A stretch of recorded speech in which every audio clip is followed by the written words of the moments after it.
TFA fam, welcome in. It is time to jump into the first look at the Week 10 waiver wire. Had some more carnage at wide receiver just when you thought it was over. It is not. We do have 4 teams on bye week this week as well, so make sure you're paying attention to that as you're putting in your waiver claims for this week. Going to be the Browns, Packers, Raiders, and Seahawks on bye in Week 10. With that out of the way, Kev, let's go ahead and jump into it, man. Let's start off with the quarterback streaming options for Week 10. What you got?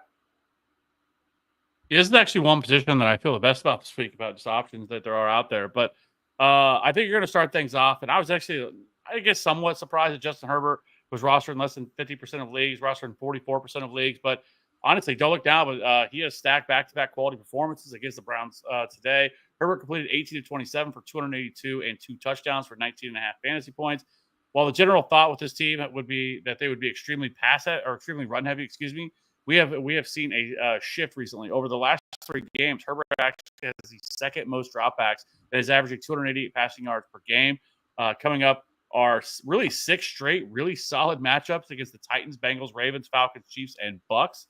Herbert is not just a streaming option, but is a must-add if you're hunting for a quarterback right now. Next up would be Aaron Rodgers. Rodgers is coming off one of his best performances of the season, completing 22 of 32 for 211 and 3 touchdowns for 20 fantasy points against the Texans. Next up is a matchup against the Cardinals defense, who has allowed a 71% completion percentage and a 7.96 yards per attempt, which is the 3rd highest rate in the league. They currently allow the 7th most fantasy points to quarterbacks, making Rodgers one of the best streaming options on the slate. Next up is Bo Nix. Well, don't get me wrong, the Broncos got absolutely boat raced 41 to 10 against the Ravens.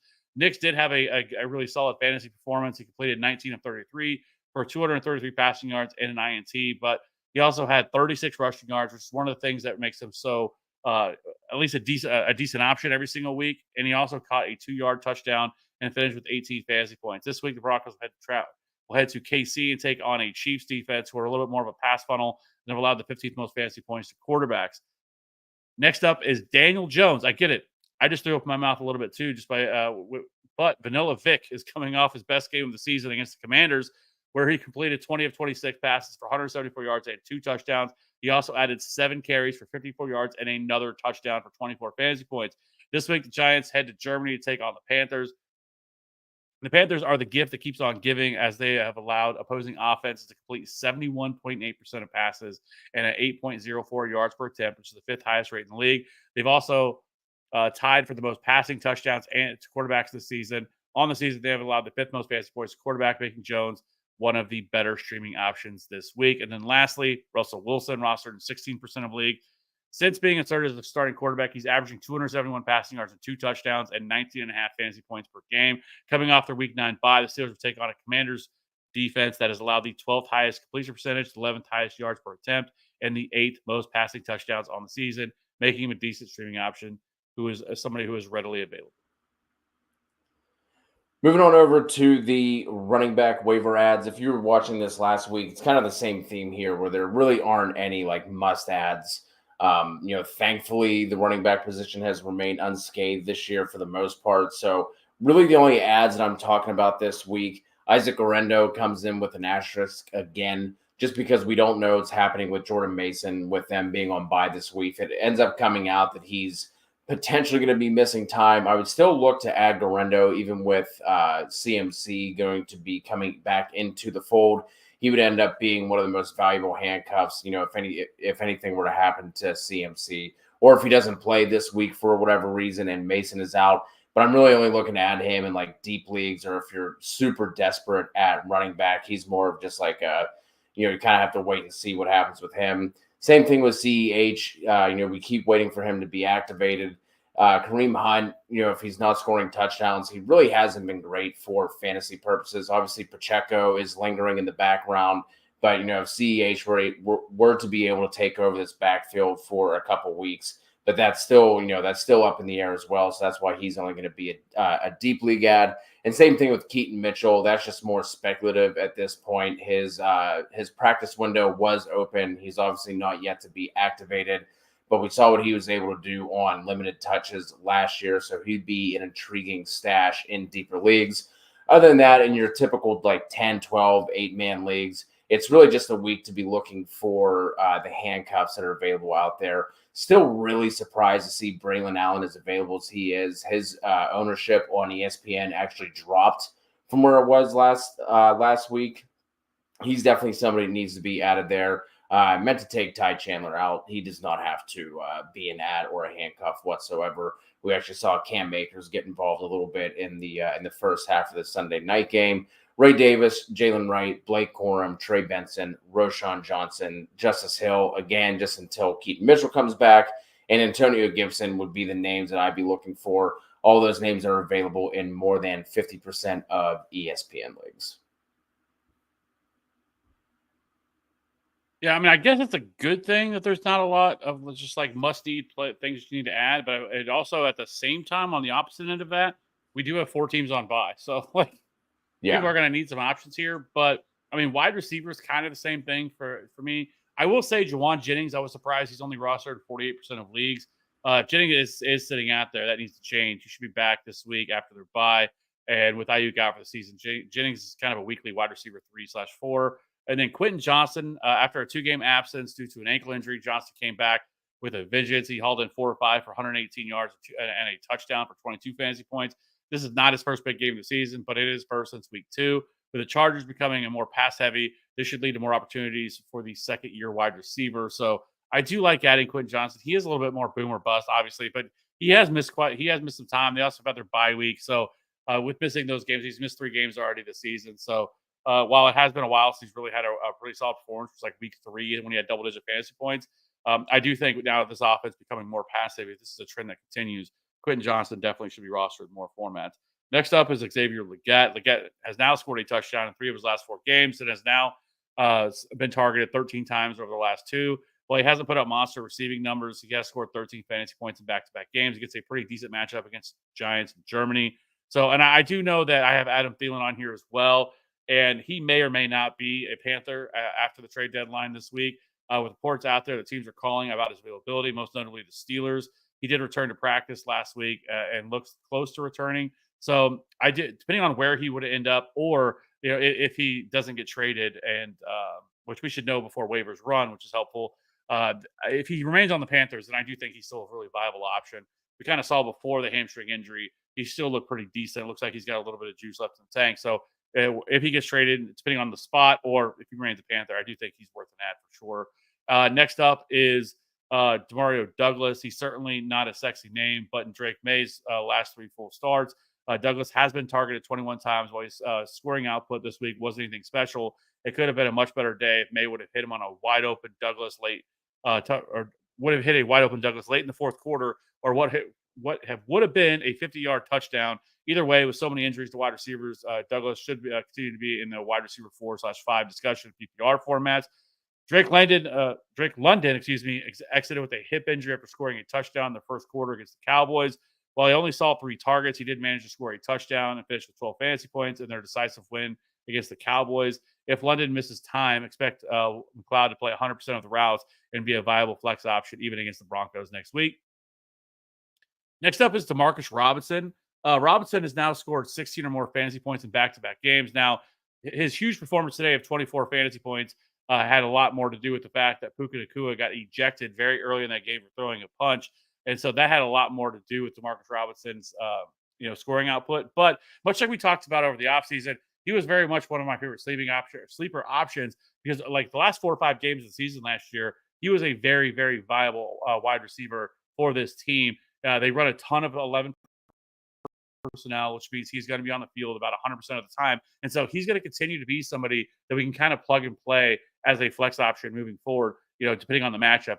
Good solid matchups. I do think Demarcus Robinson. And let's be honest, Puka Nacua and most notably Cooper Kupp are not the most healthy wide receivers we've seen. So those guys continue to deal with injuries off and on. And so if that happens, Demarcus Robinson just opens himself up to be a really solid kind of rest of season kind of flex option on certain weeks, depending on whatever options you may have. And then Jerry Jeudy, well, it has been a great first year with the Browns, we have seen some signs of life from Jeudy with Winston at quarterback. He has now seen 19 targets in the last 2 games and his top 70 receiving yards in both of them. But I will say this, because I know a lot of people are going to bring up Jerry Jeudy this week. I don't know. Where I have hesitation is their brutal rush season schedule because their matchups coming up after their bye is they get 2 at the Steelers, the Chiefs, the Broncos, and the Dolphins.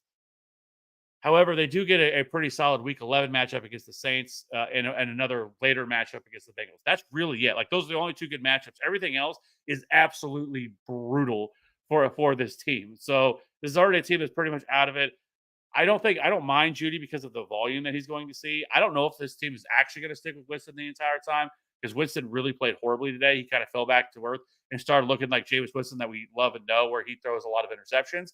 But I do think that I do think because of the volume, because of how much he sees, I think at least as a PPR format, and especially with how many injuries we've seen to the wide receiver position, he's definitely somebody that you could take a look at here as an option at wide receiver. And then Ricky Pearsall, I put him on here. We kind of saw him, before their bye. I think he's still viable. I think this is this was obviously their first round pick this year. Wouldn't be surprised if they try to get him more and more involved as the season goes on. And really wouldn't shock me if he actually overtook Juwan Jennings as his team's number 2 wide receiver because he is very explosive, especially with the ball in his hands. I think they could try to manufacture touches for him. So maybe I should have him a little bit higher. But I think just right now, I think he's a little bit more of a 12-team ad than he's not really a 10-team ad, but a 12-team league. So you can look at him.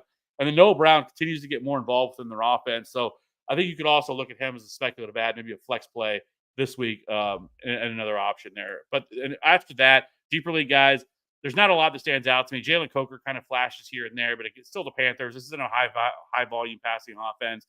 Not one we should be falling in love with. Parker Washington didn't do a whole lot, but it also was a terrible matchup. Kind of talked about this before today. The Eagles are a really good pass funnel offense to target, but the way they were utilizing them, they didn't utilize them as much in the slot because they're playing a lot more 12 personnel. You're seeing Evan Ingram play more in the slot as well, so that really kind of ruined things a little bit for Parker Washington. But with Christian Kirk out, I do think there's some opportunity there for him. And then other guys like Josh Palmer, Trey Palmer, Troy Franklin, Nick Westbrook-Akine, all of those guys are just more of a super, 14, 16 team type of plays. Going to wrap it up with the tight end streams. We actually have some really interesting options here for Week 10. Going to kick it off with Hunter Henry. Led the Pats in catches and yards today. He was second on the team in targets. He continues to be featured whenever Drake May has been healthy. The Pats are somehow 7-point underdogs to the Bears, who just looked dreadful after showing some promise a few weeks ago. So, I mean, if that were to hold up, that would obviously lead to potentially some more pass attempts and volume for Henry. Jonnu Smith, at least 5 targets and 40 yards in 3 of his last 4. Dolphins going to match up against the Rams, who are allowing the 3rd most fantasy points per game to tight ends. Taysom Hill up next, 60 total yards and a score today. Did have 1 pass attempt as well. Probably safe to assume Olave is going to be out for at least 1 week, if not longer. This offense is going to have to go through Kamara and Hill, so he is an option as well. Chig Okonkwo, after splitting routes through the first couple weeks, we've really seen him start to get more involved with in terms of his route share. Went 3 for 38 on 4 targets today. The Titans opened up as 8.5-point dogs on the road, so that could be another situation where Chig stays involved next week. Then I have a little asterisk down here at the bottom in terms of injury situations to pay attention to. Obviously, Mike Gesicki came out bald again with T. Higgins, with T. Higgins being inactive. So if he were to miss again, he would actually go probably up to the top of my list here on this one. We just don't know yet. And I would think with as well as he has played over the past 2 weeks, he would continue to be involved in this offense. But that's just something we have not yet seen. He obviously popped off earlier in the year too when T. Higgins was sitting out, and then as soon as T. Higgins was healthy, he kind of went back to the trash bin. So that's one to pay attention to. Grant Calcaterra. If Goddard is out, obviously we have A.J. Brown with a knee injury. We don't know the severity of that yet. But Calcaterra would obviously be in line for a pretty big workload if A.J. Brown and Goddard were to miss. Jatavian Sanders for the Panthers. But this one is really only if Tommy Tremble is out. This is kind of a similar situation just in terms of what Mike Gesicki was looking at. With Jatavian Sanders playing pretty well while Tommy Tremble is out. Tremble hasn't done anything to continue to get the type of run that he has gotten whenever he is healthy. But when he comes back healthy, Jatavian Sanders goes right back to the bench. So that's something to pay attention to. And then just another one to throw out there in some deeper leagues. Theo Johnson, 23% target share today, by far the highest for him on the season. Get the Panthers next week, who going into week 9 had allowed the most fantasy points per game to tight ends. So a lot of interesting options and some situations we need to monitor for injury purposes. Yeah, I actually don't know if Tiggins will be able to play. I mean, it's a very short turnaround because they play on Thursday night. So with that, like if he wasn't able to play today, I don't know if they were. But then again, it could have been he maybe was really close and they felt like, hey, we feel like we can beat the Raiders without T. Higgins. Let's give him a little more time and so we can be ready for the divisional matchup we're about to face against the Ravens. And pretty much every game the Bengals play the rest of the season is pretty much a must-win game for them. Yeah, because what their schedule is right now, so they really can't afford to lose any more games. They might lose maybe one, maybe two more games this season if they hope to make the playoffs. So maybe that's it. But still, just something to monitor. But sure, Mike Gesicki was phenomenal today. Did haul off that really long touchdown that really kind of put him over the top. But still, for any tight end to be able to put up the amount of points that he scored, take that whole day. For sure. So 100%. Other than that, it's kind of a light week for waivers. Hopefully, we don't have a bunch of carnage, I guess, on the last game we have tomorrow night against the Chiefs and Bucks. But I don't know. Those two teams can't really take much more injury as it is. So hopefully not. Knocking on wood that nothing happens to it's either any of them. But anyways, pretty much a very light waiver week. But if you do have any questions, let us know in the comments section below. We'll be back in very soon with a lot of content for the week with our must-start sit running back, wide receiver videos. Then we'll go live again on Wednesday night like we always do. So, or if you have any waiver questions, trade questions, whatever, drop them in the comment section below. We'll be sure to get to them as they come in. Have a good rest of the night. Have a good week. We will see you guys shortly. Bye.